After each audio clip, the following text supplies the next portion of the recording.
오심을 정말 기다리는 사람으로 살아갈 수 있도록 우리에게 복을 내려 주옵소서.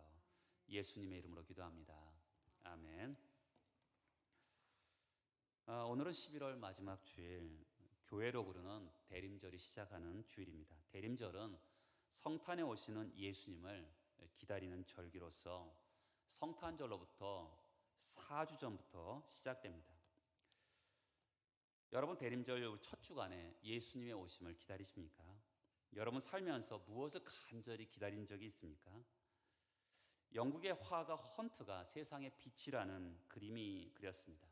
요한계시록 3장에 나오는 말씀을 배경으로 그림입니다. 이 그림을 보면 예수님께 문 밖에서 두드리세요. 왼손에는 초롱불을 들고요, 오른손으로는 문을 두드리고 계십니다. 그 문에는 손잡이가 없어요. 그러니까 아마도 손잡이는 안에 있는 것 같습니다. 거기에 보면 담쟁이 덩굴도 있고 우거진 나무를 통해서 이 집 주인이 폐쇄적인 것을 알 수가 있어요. 예수님을 자세히 보십시오. 등을 들고 있는 예수님, 그 예수님은 세상의 빛이다, 이렇게 말하는 것 같습니다. 예수님의 옷과 얼굴을 보면 예수님이 제사장으로서, 왕으로서 묘사되고 있습니다. 그런데 이 그림을 자세히 보면 예수님이 상당히 오랫동안 그 문 앞에 서 계신 것을 느낄 수가 있습니다.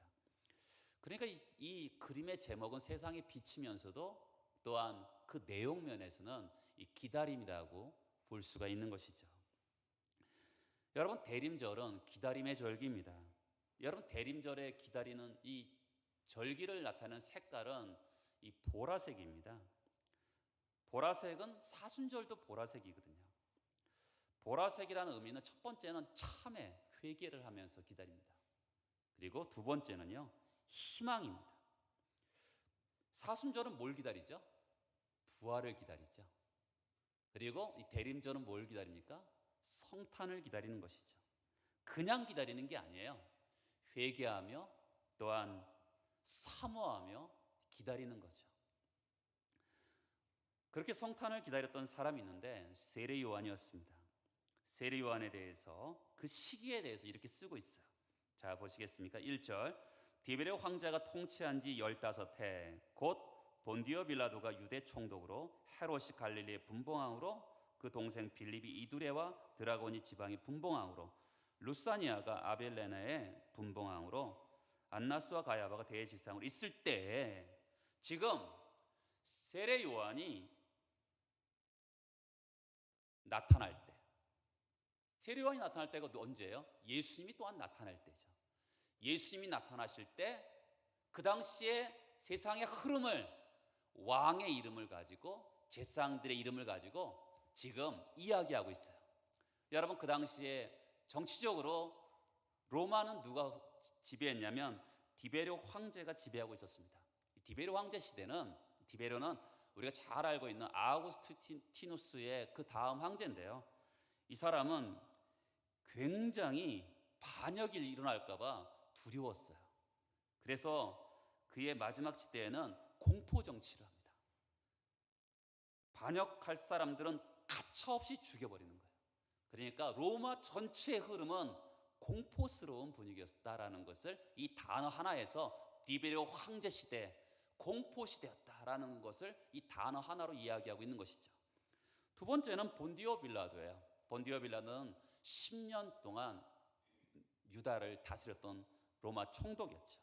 이 사람은 황제의 얼굴을 가지고 예루살렘에 깃발을 가지고 들어왔다가 저항에 직면합니다. 그리고 수로를 건설하기 위해서 어떻게 하냐면 성전의 금고에 손을 대서 아주 사람들이 저항하게 되었어요. 그러니까 이 사람은, 본디오 빌라도는 어떤 사람이냐면 유대교와 유대 문화를 멸시하던 사람이었습니다. 그러니까 예수가 태어날 즈음에서, 세례 요한이 태어날 즈음에서 그 당시 시대는 어떤 시대예요? 본디오 빌라도가 유다를 다스렸는데 유대교를 무시하고 유대 문화를 무시하면서 아주 어려운 시기를 이 유다는 겪고 있던 시기라는 것을 본디오 빌라도라는 단어 하나를 가지고 설명하고 있는 것이죠. 세 번째는 분봉왕 헤롯입니다. 이 분봉왕 헤롯은, 분봉왕이라는 것은 헤롯 왕의 이 4분의 1을 다스렸던 사람들인데, 그 중에 헤롯 안티파스가 분봉왕인데, 이 사람은 세포리스라는 수도를 건설한 다음에 20년이 채 되지 않아서 갈릴리 호수에 티베리우스 디베라라는 수도를 만들어요. 어떤 돈으로 만들었겠어요? 여러분, 그 당시 우리 지금 강릉이 20만 도시 있잖아요. 그 당시 갈릴리가 한 전체 인구가 한 15만 명 정도였단 말이에요. 그러니까 그 수도를 2번이나 20년 사이에 건설하기 위해서 얼마나 사람들의 세금을 착취했겠습니까? 그러니까 이 갈릴리 지역의 사람들은 굉장한 수탈을 당하고 어려움에 직면하고 있었다는 것을 이 분봉왕 헤롯 안티파스라는 단어를 가지고 설명하고 있는 것이죠. 그 다음에 정치적으로는 그렇게 했어요. 공포 정치가 있었고, 본디오 빌라도가 있었고, 헤롯 안티파스가 세금 수탈을 통해서 사람들이 너무 어렵고 그렇게 정치적으로 살고 있던 그 시대에 종교는 어떠냐라는 거죠. 2절에 보면 안나스와 가야바가 있는데, 이 안나스와 가야바를 언급하면서 종교적인 상황을 언급하고 있는 거예요. 이 당시 이 사람들은 로마 제국에 임명받은 사람들이었습니다. 그러니까 여러분, 하나님을 두려워하겠습니까? 아니죠. 황제를 두려워하는 사람들이에요. 그렇죠? 그러면 여러분, 민중들, 백성들은 어떻겠습니까? 정치에도 희망이 없죠.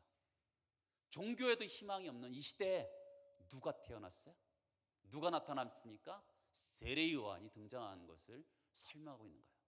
이 배경을 통해서 세례 요한이 살았던 그 시대는 암울한 시대, 어떤 희망도 없던 시대라는 것을 이 설명을 통해서 우리에게 하고 있는 것이죠. 그러면서 그 어두운 시기에 정말 홀로 양심의 등불을 든 세례 요한에 대해서 설명하고 있는 것이죠. 그리고 이제 예수님은 세례 요한에 대해서 이렇게 이야기죠. 내가 진실로 너에게 이르니 여자가 낳은 자 중에 세례 요한보다 큰 자가 없다. 여자가 낳은 자라는 게 뭐예요? 모든 사람을 얘기하잖아요. 모든 인류 중에 가장 위대한 사람이라는 것을 예수님이 인정하셨어요. 예수님이 왜 세례 요한을 그렇게 높였을까요? 여러분, 오늘 우리는 예수님을 기다리는 대림절기에 세례 요한이 정말로 중요한 사람이에요. 누가는요, 세례 요한을 먼저 누가복음 1장에 보면, 2장에 보면, 3장에 이르기까지 세례 요한을 등장시키면서 예수를 등장시키고 있어요. 그렇죠? 우리가 세례 요한을 통해서 뭘 배울 수 있을까요? 세례 요한이 우리에게 남긴 첫 번째 교훈은요, 종교에서 영성으로 나아간 사람이에요. 세례 요한은 어떤 사람입니까? 자, 1장을 볼까요? 1장 5절을 보겠습니다. 누가복음 1장 5절 보면, 이 사람이 아비야 반열의 제사장 한 사람이 있었으니 이름은 사가랴. 아버지는 아비야 반열의 레위 자손이에요. 그 다음에 그의 아내는 아론의 자손이니 이름은 엘리사벳이다. 그러니까 엄마 아빠가 제사장 가문이었어요. 여러분, 제사장은 그 당시에 성전에서 예배하고 기도하던 사람이죠. 여러분, 구약시대 제사장은 세습제였습니다. 그러니까 세례 요한도 아버지를 이어서 제사장이 될 사람이었죠. 여러분, 그 당시는 종교 지도자는 사회 지도자였어요. 제사장이 되기만 하면 경제적으로, 사회적으로 특권을 누리며 살았습니다. 그런데 성경 어디를 보더라도 세례 요한이 제사장이 되었다라는 기록은 없어요. 누가복음 1장에 보면 세례 요한이 태어납니다. 2장에는 그가 성장을 하는데 갑자기 사라져요. 어디 갔나 했더니 3장에 보면 광야에 나타납니다. 어떻게 된 것일까요? 왜 제사장 될 사람 세례 요한이 왜 광야에 나갔을까요? 성전에 있어야 되지 않아요? 근데 왜 광야에 나갔을까요?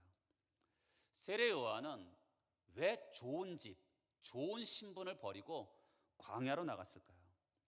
학자들은 당시에 성전의 타락과 부패 때문이라고 이야기합니다. 여러분, 본래 이스라엘의 대제사장은 아론의 혈통을 이어받아서 레위인이 이어받게 되었습니다. 그런데 세례 요한이 태어나기 전 100년 전에 이 대제사장은 왕이 겸직하게 되었어요. 마카비의 손자 아나이라는 왕이 스스로 대제사장이 됩니다. 여러분, 그러니까 왕이 대제사장을 겸직하니까 어떻게 해요? 종교가 정치의 지배를 받게 됐습니다. 성전이 세속적인 판단의 지배를 받게 된 것이죠. 그럼 어떻게 됐을까요? 종교는 타락하게 되어 있습니다.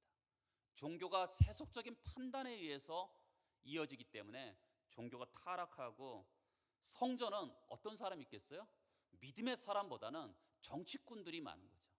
왜요? 하나님의 보시기에 믿음 있는 사람이 아니라 왕에게 인정받는 사람이 되기 때문에, 그러니까 이 성전이 정치꾼들이 많은 곳이 되는 것입니다. 하나님 마음에 드는 사람이 아니라 왕의 마음에 드는 사람이 되려고 할 것이죠. 성전은 정치적인 도구가 되는 것입니다. 그래서 예수님이 그 당시를 뭐라 그래요? 성전을 기도하는 집이 아니라 장사꾼의 소굴이라고 말씀하셨잖아요. 그래서 세례 요한이 광야로 나아간 겁니다. 빈들에 나아간 거죠. 세례 요한이 나아간 곳은 학자들은 쿰란 지역, 사해 옆에 쿰란 지역으로 얘기해요. 아마도 거기 150년 전으로 예수님 거기서요, 세례 요한과 닮은 사람들이 거기 너무 많이 살았던 것이죠. 그들은 주로 영적인 생활을 합니다. 모든 사람이 흰 옷을 입고요. 아침에 태양이 뜨면 그들은 거기서 기도를 했습니다.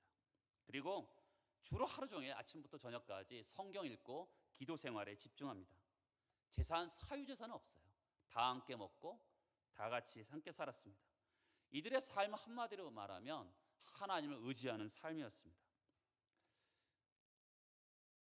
여러분, 우리는 지금 교회를 다니는 성도입니다. 기독교도요, 종교적인 체계를 갖추고 있습니다. 그러나 종교로서의 기독교를 믿는다면요, 다른 종교인과 별반 다를 게 없습니다. 여러분, 종교로서의 기독교와 생명으로의 복음이 다릅니다.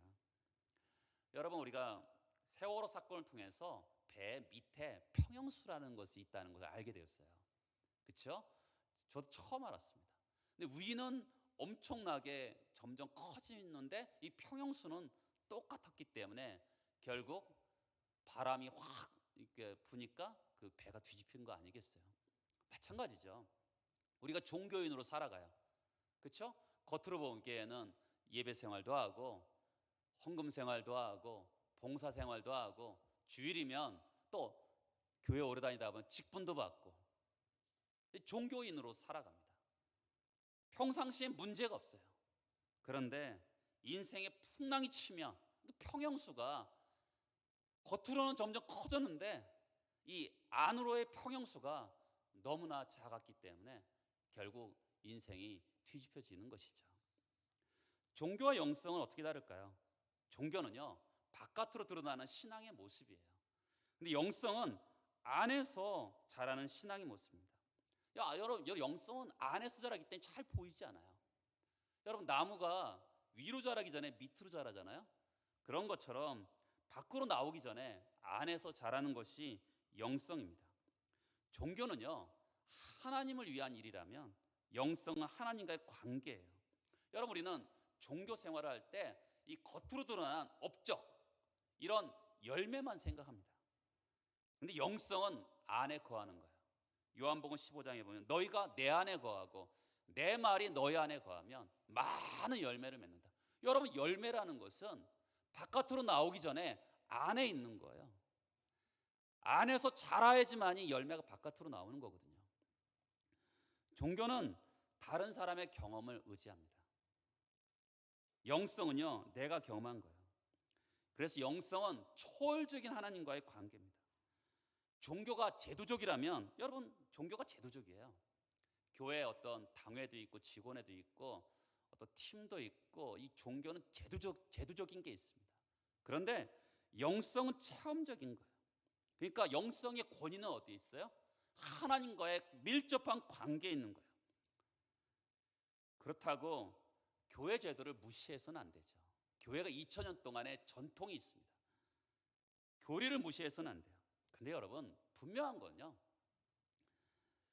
교리랑 제도를 강조했던 교회는요, 생명을 잃어가게 돼 있습니다. 항상 교회 역사에서 그렇게 돼 있어요. 그래서 리포밍 처치라 그래요. 매일 개혁하는 교회가 돼야 되지, 안 그러면 그 교회는 썩게 돼 있는 겁니다. 항상 교회는 제도를 만들 수밖에 없어요. 사람들이 모여있기 때문에 질서를 만들 수밖에 없어요. 그런데 만들자마자 그때부터 썩기 시작하는 게 그 제도인 거예요. 가장 대표적인 것이 중세 카톨릭 교회이죠. 여러분, 제도를 붙잡은 교회는요 타락합니다. 그런데 예수님을 붙잡은 교회는 계속 살아나는 거예요. 여러분, 우리도 영성의 길로 가야 되는 거죠. 살아계신 하나님과의 관계를 생명처럼 여기는 그런 공동체로 가야 되는 것이죠. 예수 믿고 달라지지 않는 사람들 많이 보죠. 여러분, 세차장 이게 주유소에 가면 세차장 들어가는 데가 있잖아요. 그 터널을 지나가는데 처음에 지저분했던 그 차가요 터널을 지나가면 아주 깨끗해지고 반들반들해집니다. 그런데 그 안은 어떨까요? 안은 먹다 버린 그 캔 커피도 있고 휴지도 있고 지저분한 게 있어요. 겉에는 반들반들하는데 안에는 전혀 바뀌지 않은 거죠. 종교 생활을 하면 겉에는 반들반들합니다. 그런데 영성, 그 안에 영성은 나를 깨끗하게 하는 건데, 하나님과 깊은 교제 속에서 나를 깨끗하게 하는 건데, 그게 없으면 망가지는 거죠. 이 세례 요한은 어떻습니까? 세례 요한은 지금 영성 생활을 위해서 빈들로 나아가는 것이죠. 거기서 그는 하나님과 깊은 체험적인 관계를 갖습니다. 거기서 어떻게 합니까? 거기서 2절에 보면 빈들에서 하나님의 말씀이 자가랴 아들 요한에게 임한다라는 거예요. 여러분, 지금 우리가 예수가 오시는 대림절기를 맞이하고 있는데, 이때 우리가 뭘 필요하죠? 그것은 바로 하나님의 말씀이 임하는 겁니다. 여러분, 하나님의 말씀이 임하는 것이 굉장히 중요해요. 우리가 말씀을 듣다가 찔림이 있다. 그것은 아직도 내 영이 살아있는 거예요. 그런데 그것도 없다. 그건 위기죠. 엘리 제사장에게 하나님 말씀이 임하지 않습니다. 영적인 침체가 있는 거죠. 엘리야가요 굉장히 힘들 때 동굴 속에서 하나님의 음성을 들으니까 그 살아나잖아요. 그러니까 하나님의 음성을 들으면 살아나는 거예요. 최고의 은혜가 뭡니까? 이 지금 대림절 절기 최고의 은혜는요 하나님의 말씀을 듣는 거예요. 여러분, 광야가 히브리 말로 미드바르예요. 하나님 말씀이 뭐예요? 나바르예요. 지성소가 뭔지 아세요? 히브리어 드비르입니다. 이거 다 비슷해요. 지성소에서 하나님의 음성이 들리잖아요. 광야에서 하나님의 음성이 들리잖아요. 그렇죠? 이청준 씨가 쓴 낮은 곳으로 임하소서라는 소설이 있는데, 안요한 목사의 이야기예요. 안요한 목사가 잘 나가던 사람이었습니다. 근데 37살에 맹인이 됩니다. 그때 자살하려고 하는데 그때 하나님의 음성이 들려요. 요한아, 구약 성경 320페이지는 너의 것이다. 이런 하나님의 음성이 들려요. 구약 성경 320페이지가 어딘 줄 아세요? 여호수아 1장 9절의 말씀이에요. 내가 너와 함께한다. 내가 너를 떠나지 않는다. 그 하나님의 말씀을 듣고 이 안요한 목사가 하나님을 위해 살아갑니다. 여러분, 인생을 살 때 이 하나님의 말씀이 하는 것이 굉장히 중요해요.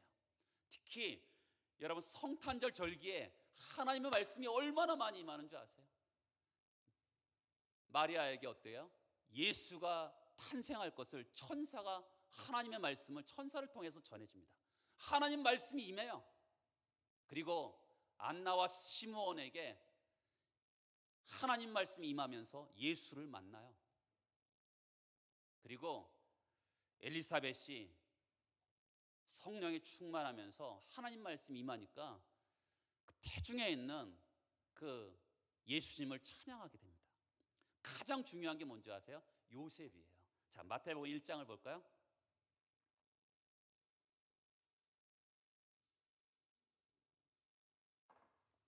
마태복음 1장에는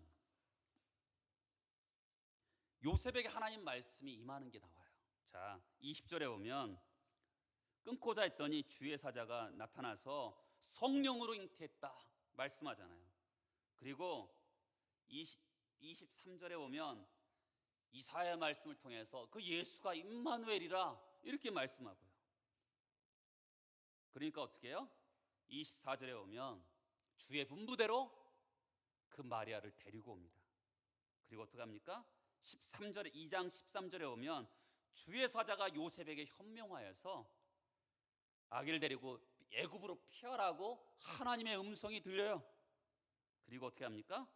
2장 19절에 보면 주의 사자가 애굽에서 요셉에게 현몽하여서 이르되 이제 이스라엘 땅으로 들어가라 음성을 듣습니다. 그리고 어떻게 합니까? 22장 22절 23절에 보면 나사렛은 동로로 가라고 지시를 받고 갑니다. 그렇죠? 여러분, 이 요셉에게 하나님의 음성이 이 성탄절 즈음에서 엄청나게 임해요. 그렇죠? 그러니까 우리가 성탄절의 은혜가 뭐겠어요? 빈들의 하나님 말씀 임한 것처럼 이 성탄절의 은혜는 바로 이 하나님의 음성을 듣는 그런 은혜가 임해될 줄 믿습니다. 세례 요한이 광야에서 있다가요, 이제 어디로 등장하냐면 3장 3절에 보면 요단강 부근에 나타납니다. 와서 회개의 세례를 전파해요. 여러분, 왜 요단강에 나타났을까요? 요단강은 생명의 젖줄기예요. 이스라엘 땅에서 헬몬산에서 발원하여서 이스라엘의 중심부를 뚫고 요단강이 흐르면서 갈릴리 호수로 가서 그 사해바다까지 이르는 것이 요단강입니다. 그러니까 이스라엘 전체를 살리는 강이 바로 요단강이에요. 그런가 하면 요단강은 어떤 의미가 있어요? 애굽에서요, 드디어 가나안 땅으로 들어가는 경계선에 있는 거예요. 요단강에서 옛삶을 청산하고 새로운 삶으로 등장하는 의미가 요단강에 있는 거예요. 그러니까 이 세례 요한이 아무렇게나 요단강에서 세례를 준 게 아니라 너희들 있잖아, 옛삶을 청산하고 새로운 삶으로 나아가라고 요단강에서 세례를 주고 있는 거예요. 지금 세례 요한이 어디서 등장합니까? 광야에서요, 세상으로 나와요. 기도만 하고 있었는데 여러분, 기도의 목적이 뭐겠어요? 기도만을 위한 겁니까? 아니에요. 기도하다가 드디어 하나님과 깊은 교제를 나누다 보면 이제 가슴이 터져 나오게 돼 있어요. 복음을 전파하기 위해서 이제 세상으로 나오는 것이죠. 여러분, 기독교 역사에서 빼놓을 수 없는 중요한 두 인물이 있는데, 첫 번째 인물은 성 프란치스코예요. 1182년에 태어난 프란치스코는 싸움을 잘했다 그래요. 그래서 십자군 전쟁에 나갔다가 상처를 입고 포로가 됩니다. 그리고 그가 깊은 하나님과 만남을 위해서 동굴에 들어가요. 기도를 합니다. 그러다가 말을 몰고 가다가 아주 험상 곳은 문둥병 환자를 만나게 돼요. 너무 무서워서 다시 동굴 속으로 들어오는데 그에게 긍휼의 마음이 생깁니다. 그에게 긍휼의 마음이 생김을 통해서 다시 가서 그 문둥병 환자를 품에 안아요. 여러분, 그것을 프란치스코 사람들이 뭐라고 얘기하냐면, 여러분, 수도원에서 1000년 동안 수도원은 밖을 나오지 않았어요. 그런데 이 성 프란치스코는 수도원에서 밖으로 나옵니다. 길거리로 나오는 영성. 그러니까 성 프란치스코는 1000년 동안 수도원에 묵혀있던 수많은 사람들을 이 바깥으로 나오는 수도원 밖의 영성으로 사람들을 이끌어갔어요. 그리고 두 번째 사람이 루터죠. 루터는 우리가 알다시피 집으로 가다가 벼락을 맞으면서 자기 친구가 벼락을 맞아 죽으면서 수도원으로 들어가요. 그가 수도원에서 로마서를 통해서 예수를 깊이 만나고, 그 다음에 그가 수도원 밖으로 나와서 예수를 전파하죠. 여러분, 우리가 교회에 있으면요, 왜 교회에서 기도해요? 기도와 함께 세상으로 나가야 되죠. 왜 말씀을 듣습니까? 말씀과 함께 세상으로 나가는 거죠. 교회에서 사랑을 나누고 바깥으로 그 사랑을 가지고 나가는 거죠. 여러분, 세상을 나아갈 때 우리는 꼭 기억할 게 뭐냐면, 하나님이 우리를 부르시고 보내신다는 것을 꼭 기억해야 돼요. 하나님이 우리를 교회로 부르세요. 교회로 부르셔서 어떻게 해요? 또 세상으로 파송하시는 거죠. 하나님 우리를 세상으로 나갈 때 꼭 주시는 게 첫 번째는 소명을 주세요. 왜 살아야 되나? 두 번째는요, 일을 주세요. 어떻게 살아가야 되나? 여러분 보험 팔잖아요. 보험 파는 거 직업이죠. 근데 왜 보험을 팔아요? 보험을 통해서 사람들에게 희망을 주는 게 그게 소명이죠. 여러분 저는 교회에서 일을 해요. 이 직업이에요. 그렇죠? 목사란 직업입니다. 그런데 이 직업을 통해서 제가 어떻게 해요? 사람들의 생명을 살리는 이 소명적인 일을 하는 거죠. 의사가요. 의사는 환자를 진료하는 직업을 이해해요. 그런데 그 직업을 통해서 죽어가는 사람을 고치는 게 소명이죠. 여러분 교사로 일하는 게 직업이잖아요. 근데 교육을 통해서 사람을 키우는 게 소명이잖아요. 그러니까 우리가 이 땅에 그러니까 무엇을 하느냐보다 왜 하느냐가 중요하죠. 그렇죠? 지금 이제 이 세례 요한은 이제 광야에서 세상으로 나와요. 그래서 세례 요한이 광야에서 나와서 무슨 일을 합니까? 정의를 선포하죠. 갈릴리 지역에 다스렸던 헤롯 안티파스가 있었는데 이 헤롯 안티파스가 동생 빌립의 아내 헤로디아를 빼앗아요. 여러분 율법에는요, 다른 형제의 아내를 취할 수 있는 경우가 두 가지가 있어요. 분명히 취할 수 있어요. 그 형제가 죽었거나 자식이 없는 경우에 그 형제 아내와 결혼할 수가 있었어요. 그런데 이 빌립의 경우는 죽지도 않았고요. 그리고 빌립에게 살로메라는 딸이 있었어요. 그러니까 율법적으로 빼앗을 수가 없는 거죠. 그런데 이 헤롯은 자기 동생 아내를 강제적으로 빼앗습니다. 근데 이것을 아무도 지적하지 않아요. 무서우니까. 그런데 이 헤롯 왕이 헤롯에게 이 세례 요한이 담대에 가서 회개를 외칩니다. 결국 이 일로 인해서 세례 요한이 죽임을 당합니다. 그는 교회 역사를 통해서 정의의 아이콘이었어요. 아무도 말하지 않았던 왕의 비리를 가서 지적하고 영웅적으로 죽었다. 이 정의를 생각했던 사람이죠. 근데 여러분 정의를 생각하면 우리가 또한 반대편으로 사랑을 생각할 수 있어요. 여러분 십자가는요 사실은 정의가 있어요. 그렇죠? 인간의 죄에 대해서 심판하는 정의가 있죠. 그런데 또한 그 죄를 지은 인간을 사랑하잖아요. 그러니까 십자가에는 정의와 사랑이 있어요. 근데 뭐가 먼저예요? 사실은 정의가 먼저예요.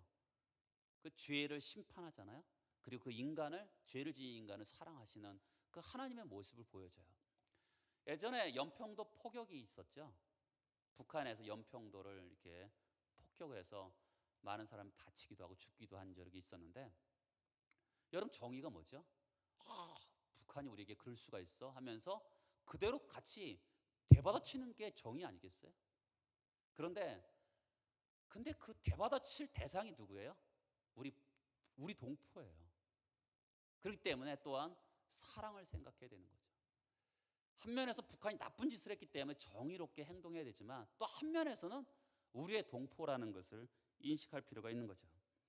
세례 요한은 이 정의로운 사람이었지만 또한 사랑이 많았던 사람인 것을 볼 수가 있어요.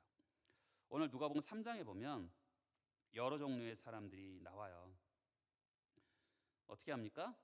10절에 보면 이렇게 하죠. 무리가 물어 이르되 우리가 무엇을 하리이까? 이렇게 묻습니다. 그때 11절에 보면 대답하여 이르되 옷 두 벌 있는 자는 옷 없는 자에게 나눠줄 것이요 먹을 것이 있는 자도 그렇게 할 것이다. 어떻게 보면 부자 같아요. 근데 이렇게 말할 수도 있잖아요. 너 부자니까 너희 재산 다 몰수해서 다 빼앗아서 이렇게 다른 사람에게 줘 이렇게 하지 않고요. 나누어 주라 이렇게 이야기하고 있어요.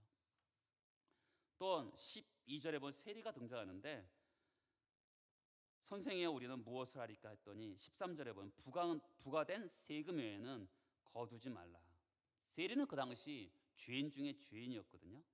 그렇다고 그들의 재산을 다 회수하라고 얘기하지 않았어요. 정직하게 일을 하라 이렇게 말을 하는 것이죠. 또한 군인들도 말하죠. 14절에 보면 우리가 무엇을 하리까? 사람에게서 강탈하지 말며 거짓으로 고발하지 말고 받는 급료를 족한 줄로 알라. 이 군인들은 아마도 로마 군인일 거예요. 야, 너희들 외세니까 다 사라져라 이렇게 말하지 않고요. 그들의 잘못된 행위에 대해서 지적하면서 그들로 하여금 그 힘을 섬기는 데 쓰라고 이야기하고 있는 것이죠. 여러분, 우리가 지적질한다 그러잖아요. 그렇죠? 우리가 사람들이 정의롭다 하는 것은 지적질적인 정의가 많죠. 남의 잘못을 들춰내는 그런 지적질 정의가 많습니다. 그런데 세례 요한은 어떻습니까? 그는 죽음으로 그의 사랑을 표현합니다. 그렇죠? 세상적인 정의는 남의 행동에 대해서 판단합니다. 그러나 성경적인 정의는요, 하나님의 원초적인 것은 하나님의 은혜예요. 여러분, 최고의 은혜가 뭡니까? 예수께서 십자가에서 우리를 죽으신 하나님의 사랑이에요. 결국 사랑해야 정의가 이루어지는 거죠. 사랑 없는 정의는요, 세상을 망칩니다. 세례 요한은 예수께서 오시기 전에 예수님이 하시려던 일을 우리에게 보여줬어요. 여러분, 예수를 믿되 종교를 믿지 말고 살아계신 하나님과 관계를 생명처럼 여겼던 세례 요한처럼 우리도 그렇게 합시다. 기도를 하되 기도의 자리만 머물지 말고 세상으로 나왔던 세례 요한처럼 우리도 세상에 나가서 하나님의 소명받은 자로 살기 바랍니다. 세상에서 남의 행동을 판단하는 지적질 정의가 아니라 자기를 죽여서 남을 살렸던 사랑의 정의를 행했던 세례 요한처럼 그가 내 뒤에 오실 분이 있는데 그의 신들매도 풀기도 감당하지 못했던 그 예수님이 오신 절기가 이 대강절 줄입니다. 우리는 그 예수님을요, 이 세례 요한처럼 기다리는 우리가 되길 소망합니다. 같이 기도하겠습니다.